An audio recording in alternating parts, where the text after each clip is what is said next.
तो इस एपिसोड की स्टार्टिंग अभी अभी सोकर उठे उसाटो को दिखाने से होती है। वो कहता है कि मुझे लगा था कि ये सब एक सपना होगा, लेकिन मैं तो सच में दूसरे वर्ल्ड में आ गया हूँ। तभी उसे बताया जाता है कि उससे मिलने कोई आया है और वो काजुटो और सेनपाई थे। वो दोनों उसाटो को सही सलामत देखकर काफी खुश होते हैं, जिस पर उसाटो भी कहता है कि मैं भी काफी खुश हूँ ही। लेकिन तभी उसे याद आता है कि आज से तो रोज उसकी ट्रेनिंग स्टार्ट करने वाली है, और ये बात याद आती है उसका चेहरा उतर जाता है।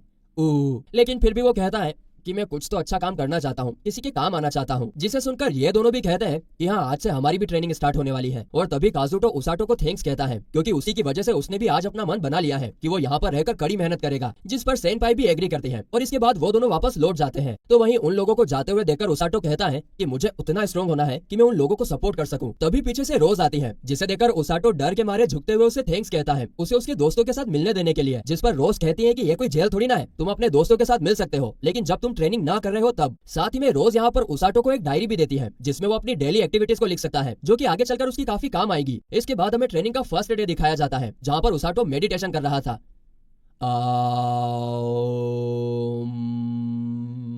जिस पर पास ही में खड़ी रोज कहती है कि ऐसे मेडिटेशन करके तुम अपने अंदर के माना को फील कर सकते हो, जिसके बाद हम उसे बाहर निकालने के लिए ट्रेनिंग भी करेंगे। इसके कुछ टाइम बाद रोज उसे एक बुक पढ़ने के लिए देती है, जिसे देखकर उसाटो कहता है कि मुझे यहाँ की लैंग्वेज नहीं आती है। तो रोज कहती है कि एक बार बुक खोलकर तो देखो। और जब वो बुक को खोलता है तो वो उसके अंदर की लिखावट को साफ साफ समझ पा रहा था। जिस पर रोज कहती है कि यहाँ पर समन किए गए हर एक व्यक्ति के अंदर गूगल ट्रांसलेशन पहले से इंस्टॉल आता है। अरे तेरी की तो गूगल ट्रांसलेशन बहुत एडवांस हो गया यार ये तो। आगे वो बताती है कि ये यहाँ पर है अपना किंगडम, और उसके ठीक सामने है डीमन टेरिटरी, जिसकी वजह से डीमन अक्सर हमारे किंगडम पर अटैक करते रहते हैं। और इस बुक के अंदर डीमन टेरिटरी में रहने वाले सारे डीमंस के बारे में लिखा हुआ है, जिसे जानना उसाटो के लिए काफी ज्यादा जरूरी है, और इसलिए वो उसे पढ़ने में लग जाता है। इसके बाद ट्रेनिंग के दूसरे दिन रोज उसे पूरा दिन रनिंग करने के लिए कहती है, जिसके कारण वो अपने अंदर का माना और भी ज्यादा फील कर पा रहा था। फिर तीसरे दिन भागते भागते उसाटो नीचे गिर जाता है, क्योंकि उसके पैर में चोट आ गई थी, जिसे देखकर रोज उसके पैर पर एक जोरदार चांटा लगाती है। चांटा वो तो गाल पे लगाया जाता ना, जोरदार पैर पर मुक्का मारती है, जिसके कारण दर्द के मारे उसाटो जमीन पर ही रेंगने लगता है। लेकिन तुरंत बाद उसे फील होता है कि उसके पैर का पूरा दर्द गायब हो चुका है। जिस पर रोज कहते हैं कि मैंने तुम्हारे दर्द को हील कर दिया है, चलो जाओ और अब ऐसे भागो कि आज तुम्हारा आखिरी दिन हो, और अगर आज तुम मर भी गए ना तो मैं तुम्हें वापस जिंदा कर दूंगी, बस तुम भागो खतरनाक तरीके से। और फिर चौथे दिन उसाटो बाकी के लोगों के साथ भागने लगता है, लेकिन उनकी स्पीड काफी ज्यादा होती है। वो लोग एक एक करके इसे पीछे छोड़ते जाते हैं। जिसके बाद पांचवें दिन भी उसाटो पूरा दिन भागते हुए गुजार देता है। और फिर छठे दिन में भी भारी बारिश में जब उसाटो भाग रहा होता है, तभी अचानक से उसका पैर फिसल जाता है और वो नीचे गिर जाता है, जिसके कारण वो मन में गुस्से से रोज को भला बुरा कहने लगता है, साली क्रूर औरत कहीं की गधेड़ी,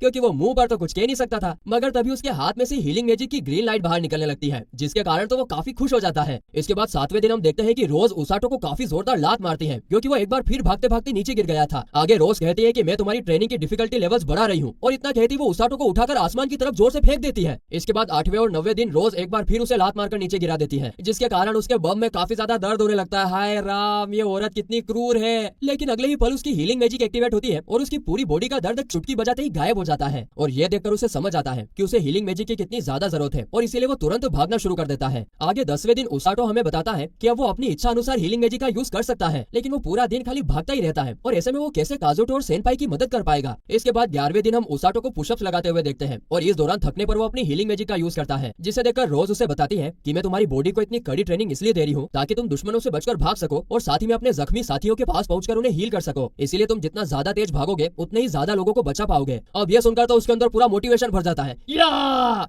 और उसाटो एक बार फिर पुशअप लगाने में जुट जाता है। अरे बाप रे, तो बहुत ही खतरनाक मोटिवेशनल स्पीकर है। संदीप माहेश्वरी को पीछे छोड़ दिया इसने तो। इसके बाद 12वें दिन वो दोपहर तक रनिंग करता है, और उसके बाद रात तक पुशअप लगाता है, और इसके कारण उसे अपनी बॉडी अब काफी ज्यादा हल्की महसूस होती है, और इसीलिए 13वें दिन रोज उसकी बॉडी पर वेट लगा देती है, जिसे लेकर वो भागने लगता है। अब आगे 14वें दिन उसाटो देखता है कि टकलू ने उसका लंच बॉक्स खा लिया होता है। एक तो मैं यहाँ पर रोज कड़ी मेहनत कर रहा हूँ, और अगर मुझे तेज भूख लगे तो मेरा लंच बॉक्स पूरा तू निपटा गया, साले टकलू खुसट भुक्कड़। उसको काफी ज्यादा गुस्सा आता है और वो टकलू को पीटने के लिए उसके पीछे भागता है। इस दौरान उसके ऊपर काफी सारे वेट भी लगे हुए थे, लेकिन इसके बावजूद भी वो काफी तेजी से भागता है, और दूर से ये सब रोज देख रही थी। सही है, सही है, सही है, सही जा रहे हो बेटा। और ऐसी ट्रेनिंग करते करते पूरे 3 हफ्ते गुजर जाते हैं, और फिर एक दिन काजुटो और सेनपाई जनरल और प्रिंसेस के साथ उससे मिलने के लिए आते हैं। और जैसे ही उनकी नजर उसाटो की तरफ जाती है तो उनकी आंखें फटी की फटी रह जाती है, क्योंकि उसाटो पुशअप लगा रहा था। लेकिन हैरानी की बात यह थी, जिसके कारण उनकी आंखें फटी की फटी रह गई थी, कि उसके पीठ के ऊपर एक बड़ा सा पत्थर था, और उस पत्थर के ऊपर रोज बैठी हुई थी। अब इतना ही कम नहीं होता है कि रोज नीचे उतरकर तुरंत एक दूसरा बड़ा सा पत्थर उसके ऊपर रख देती है। मगर उसाटो हमारा सख्त लौंडा बन चुका है, यानी कि पावरफुल व्यक्ति बन चुका है। वो अब झुकता उगता नहीं है, वो अपने हीलिंग मैजिक का यूज करके उन दोनों पत्थरों को उठा लेता है। इधर काजुटो और सेनपाई को यकीन ही नहीं हो रहा था, और अब बाप रे, ये सच में उसाटो ही है ना। और हाँ, उसके मसल्स को देखकर सेनपाई के मुंह से लार टपकने लगती है, मानो वो उसे टेस्ट करना चाहती हो। तभी जनरल रोज का कॉलर पकड़कर कहता है कि तुम ये सब क्या कर रही हो, ऐसे करके तो तुम इस बच्चे का फ्यूचर बर्बाद कर रही हो। जिस पर रोज कहती है कि मेरा तरीका ऐसा ही है, और वैसे भी वो मेरा राइट हैंड मैन बनने वाला है, तो उसे इतना तो झेलना ही होगा। ये सुनकर उधर उसाटो चौंक जाता है, क्योंकि उसने नहीं सोचा था कि रोज उसे अपना राइट हैंड मैन बनाने के बारे में सोच रही है। आगे रोज जनरल को बताती है कि वो मेरा राइट हैंड मैन बनने के इसलिए लायक है क्योंकि वो कभी भी गिव अप नहीं करता है। अब क्योंकि ये दोनों तो एक दूसरे की क्लास लेने के मूड में थे, इसलिए जनरल काजुटो और सेनपाई को उसाटो और प्रिंसेस को दूसरी तरफ लेकर जाने के लिए कहता है, जिसे सुनकर ये चारों चुपचाप वहाँ से निकल जाते हैं। आगे हम उन लोगों को पेड़ के नीचे बैठकर बातें करते हुए देखते हैं, जहाँ पर काजुटो बताता है कि जनरल किंगडम के सबसे स्ट्रॉन्गेस्ट स्पोर्ट्समैन है और वही हमें स्वॉर्ड चलाना सिखा रहे हैं। वहीं पर जैसे ही उसाटो को पता चलता है कि ये छोटी सी बच्ची प्रिंसेस है, तो वो तुरंत उसके सामने झुककर उसे माफी मांगने लगता है। लेकिन प्रिंसेस कहती है कि इसकी कोई जरूरत नहीं है, आप मेरे साथ नॉर्मल लड़की की तरह भी बात कर सकते हैं। और इतना कहते ही वो जो केक उनके लिए लेकर आई थी उसे बाहर निकालती है,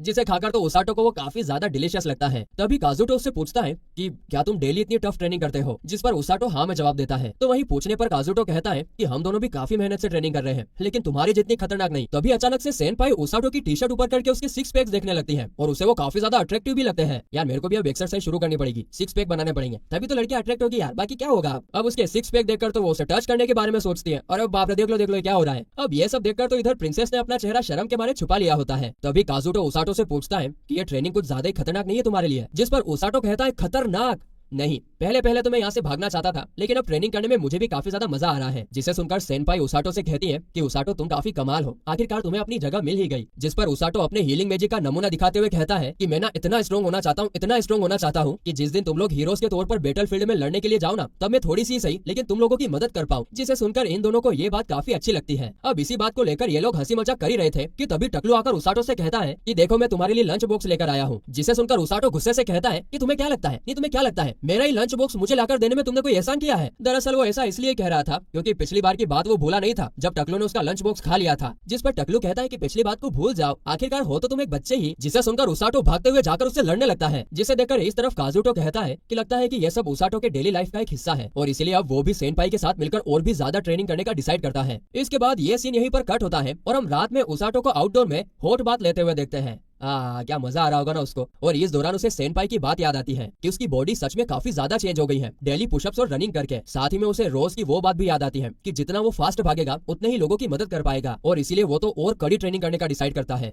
जिसके बाद अगले दिन रोज उसाटो को अपने साथ किंगडम के बाहर यानी डीमन टेरिटरी में लेकर जाती है, और वहाँ जाकर वो कहती है कि तब तक वापस मत आना जब तक तुम्हें ग्रांट ग्रिजली को हरा नहीं देते। ये सुनते से तो उसाटो के होश उड़ जाते हैं। क्या? क्योंकि जो बुक उसने पढ़ी थी उसके हिसाब से एक ब्लू ग्रिजली हजारों सालों तक जीने के बाद ग्रांट ग्रिजली में कन्वर्ट होता है, और उसे तो वो कभी नहीं हरा पाएगा रे बाबा। जिस पर रोज कहती कि चुप रहो, ज्यादा नाटक करने की जरूरत नहीं है, तुम्हारी जितनी ट्रेनिंग हो चुकी है उससे तुम काफी आसानी से ग्रांट ग्रिजली को हरा दोगे। लेकिन उसाटो फिर भी जाने से मना करता है क्योंकि उसने ट्रेनिंग में भागने के अलावा और कुछ नहीं किया होता है। मगर ये खुद क्रूर औरत तो उसकी एक नहीं सुनती और उसे उठाकर जंगल की तरफ फेंक देती है, और फिर उसाटो की चीख के साथ नहीं। ये एपिसोड यहीं पर खत्म होता है।